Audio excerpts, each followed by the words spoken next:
पुण्यामध्ये मराठा समाजाची महत्त्वाची बैठक बोलावण्यात आली। शिवाजीनगरमधल्या जंगली महाराज रस्ता इथल्या सेंट्रल पार्क हॉटेलमध्ये दुपारी 3 वाजता ही बैठक बोलावली आहे। मुलींच्या सुरक्षेसाठी आणि प्रबोधनातून सामाजिक परिवर्तन घडवून आणण्यासाठी ही बैठक बोलावण्यात आली। या बैठकीसाठी मोठ्या संख्येने सहभागी व्हावं असं आवाहन मराठा समाजाकडून करण्यात आलं आहे।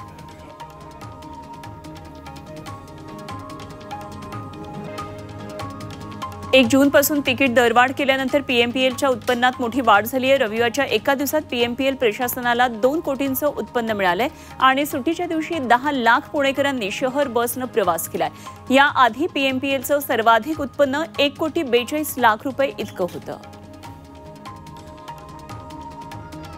पुण्यामध्ये कात्रज इथं अवैध व्यावसायिकांवर कारवाई करण्यात आली आहे। अवैध दारू विक्रेते, अवैध खाद्य दुकानांवर पोलिसांनी कारवाई केली। या कारवाईमध्ये ही दुकानं जेसीबीनं जमीनदोस्त करण्यात आली।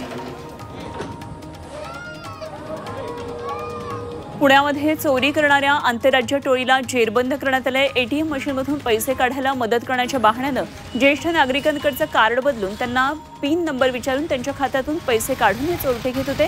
तसंच या चोरट्यांनी अनेक ठिकाणी एटीएम कार्डची अदलाबदली करून नागरिकांची फसवणूक केल्याचीही शक्यता आहे।